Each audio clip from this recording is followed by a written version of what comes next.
시청자 여러분 안녕하십니까? 판문점 깜짝쇼를 어떻게 보셨습니까? 원래 빈수레가 요란하고 태산명동 서일빈입니다. 평화, 역사적 드라마 이런 공허한 말들만 난무하고 1시간 회담의 결과는 겨우 실무 협상을 재개한다는 것뿐이었습니다. 비핵화 협상의 본질, 김정은이가 과연 진정으로 핵무기를 내놓을 것인가? 이런 것에 관해서는 아무런 진전도 없고 언급도 없고 모든 게 그저 번개팅 쇼에 불과했습니다. 비유하자면 지난번 하노이 회담에서 대단히 머쓱하고 불쾌하게 헤어진 두 비즈니스 파트너가 3차 회담을 하기는 해야 되겠는데 누가 먼저 어떻게 제안을 하느냐, 이것도 대단히 자존심이 걸린 문제이고 여러 가지 복잡한 일이기 때문에 우리 번개팅으로 소주 한잔 하자 라고 해서 그 일정의 우스꽝스러운 해프닝으로 일단 한 고비를 넘겨버리는 것, 그래서 실무 협상을 재개한다는 옛날 단계로 돌아가 버리는 것, 이것의 이상도 이하도 아니었습니다. 제가 6가지의 측면을 정리를 해서 말씀드리겠습니다. 첫 번째, 트럼프 대통령의 철저한 선거용 쇼였습니다. 트럼프 대통령은 지금 조 바이든을 비롯한 민주당의 유력한 후보들에게 양자 대결에서 거의 뒤지는 걸로 나타나고 있습니다. 트럼프는 지금 내년 선거가 급합니다. 트럼프가 한국 방문 중에서 기회가 있을 때마다 내가 취임을 해서 내가 집권을 해서 긴장이 사라졌다, 전쟁의 위험이 없어졌다, 북한이 핵실험이나 탄도미사일 실험을 하지 않는다, 내가 취임을 해서 평화로운 세상이 됐다라고 얘기하는 것은 순전히 선거를 겨냥한 발언들입니다. 트럼프는 내년으로 들어가게 되면 자기가 이 선거의 해이기 때문에 자기가 활용을 할 수 있는 어떤 공간, 카드가 제한적일 수 있다라는 그런 생각을 하고 있습니다. 트럼프는 물론 선을 넘지는 않았습니다. 결코 서두르지 않겠다. 북한에 대한 경제 제재를 푸는 것을 결코 서두르지 않겠다라고 선을 넘지는 않았지만 그렇다고 북한의 김정은이를 자극하고 압박해서 빨리빨리 비핵화 이 카드를 내놔라, 이런 식으로 압박하는 것도 자제를 했습니다. 일단 트럼프는 최소한 현상 유지를 하는 것. 북한을 자극해서 김정은이가 ICBM 발사라고 하는 핵실험이라고 하는 미국인들에게 자극적인 카드를 쓰는 것을 막으려고 하는 선거용 전략을 트럼프는 구사했습니다. 두 번째, 김정은이는 최대한 시간 벌기 작전에 들어갔습니다. 김정은이는 이렇게 얘기하고 있습니다. 올해 말까지 미국이 새로운 계산법을 내놔야 할 것이다. 왜 그가 올해 말까지라는 시한을 얘기하겠습니까? 내년에 미국은 선거의 해입니다. 선거의 해에 들어가면 김정은이가 좀 더 도발적인 카드를 쓰더라도, 예를 들어서 ICBM을 발사하거나 핵실험을 재개하거나 아니면 또 다른 형태의 도발을 하더라도 트럼프가 과감한 군사적인 작전을 쓸 수 있는 공간이 매우 제약됩니다. 때문에 김정은이는 올해나 내년 2년만 어떻게 쓴지 제재를 버텨내면 트럼프가 정권에서 물러날 수도 있는 것이고, 새로운 정권과 새로운 딜을 할 수도 있는 것이고, 아니면 내년 선거에 해서 여러 가지 국면에 쫓긴 트럼프가 양보할 수도 있을 것이다 라는 계산을 김정은이는 하고 있는 것입니다. 김정은이는 자신이 어찌 보자면 자신이 평양에서 판문점까지 먼 거리를 오랜 시간 차를 타고 내려오는 것이 자존심이 상하는 일이 될 수도 있었을 터인데, 1시간 회담이라는 것을 얻어냈고, 그리고 실무 협상 재개라는 것도 얻어냈고, 여러 가지 또 웃으면서 사진도 찍고 하는 이런 모습을 보임으로써 3차 회담을 열 수 있는 그런 일종의 하노이 회담의 후유증을 불식시키는 그런 시간 벌기 작전에 어느 정도 성공했다고 판단을 할 것입니다.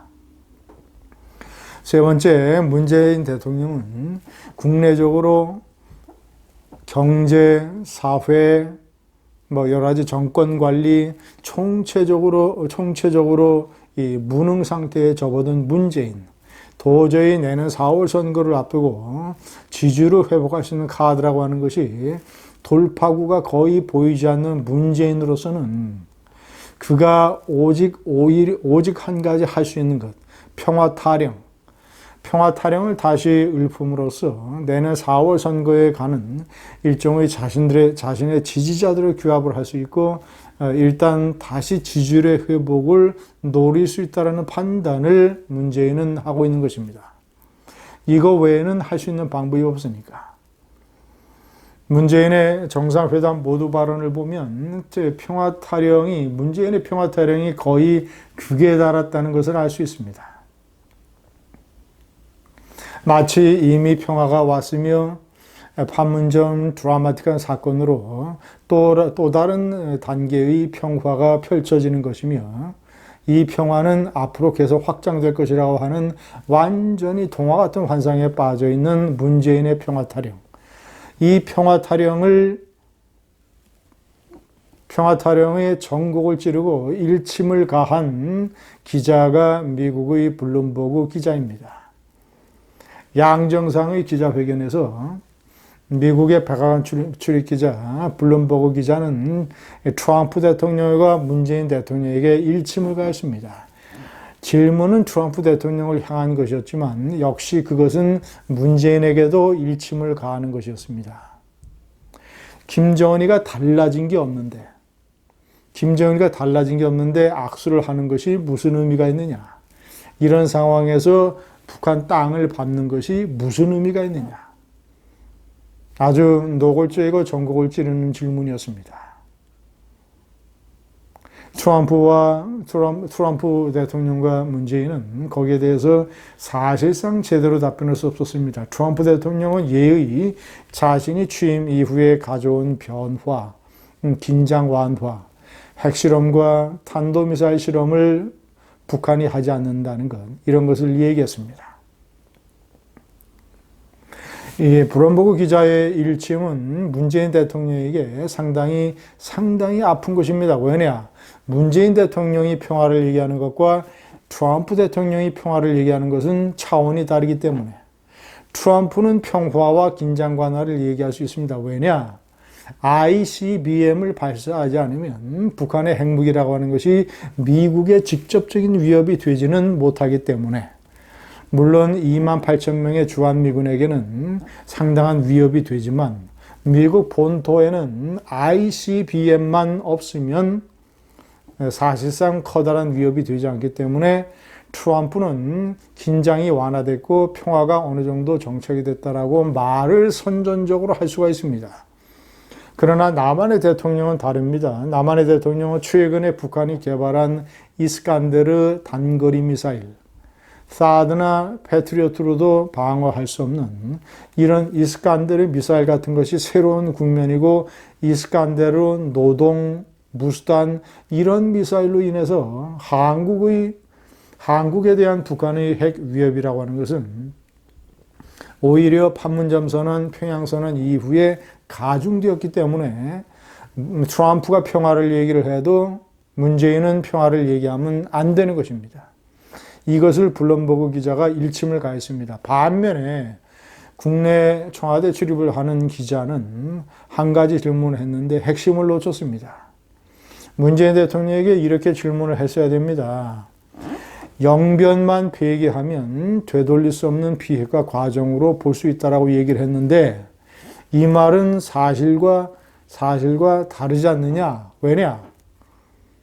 미국이 평양에 요구하는 것은 영변 외에 하나, 둘, 세 개, 네 개, 최소 세 개나 네 개로 추산되고 있는 다른 지역의 우라늄 농축시설, 이런 것과 그동안 만든 핵무기, 그동안 쌓아놓은 핵물질, 그리고 ICBM이 아니더라도 이스칸데르 같은 단거리 탄도미사일의 실험, 이런 것들이 사실상 비핵화의 본질일 텐데 이런 것을 하지 않아도 영변만 폐기해도 되겠다는 말이냐라고 국내 청와대 출입기자가 문재인 대통령에게 물었어야 됩니다. 그런데 엉뚱하게 그 말을 영변만 폐기하면 되돌릴 수 없는 비핵화라는 그런 말을 이번 트럼프 대통령과의 정상회담에서 논의를 했느냐라는 사실상 별로 핵심에서 비껴간 이런 질문을 했습니다. 물론 문재인은 그런 질문에도 동문서답을 했지만 문재인 대통령은 블룸버그 기자의 질문에도 동문서답을 했습니다. 북한은 당신더러 중재자 노릇을 하지 말라고 한다. 이 말에 대해서 어떻게 생각하느냐 그러니까 아무런 답변을 하지 않냐고 또 다른 평화 타령을 했습니다. 뭐 평화를 가는 길에는 뭐 한 방향이 아닐 수도 있다. 뭐 이런 식의 저 깡통 같은 소리를 했습니다.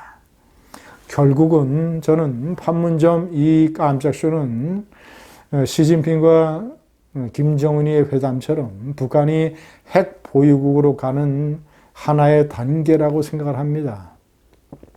김정은이는 시간을 끌고 어떻게 해서든지 제재를 버텨나가고 미국이 선거의 국면에 들게 되면 적당한 선에서 양보를 받아내서 핵 보유국이 되겠다라는 것, 이것이 김정은의 목표입니다. 이 나라의 문벼천과 물개박스 언론은 하루 내내 호들갑을 떨면서 역사적인 만남이요, 뭐 드라마요, 이런 식으로 문재인의 나팔수 역할을 했습니다. 감사합니다.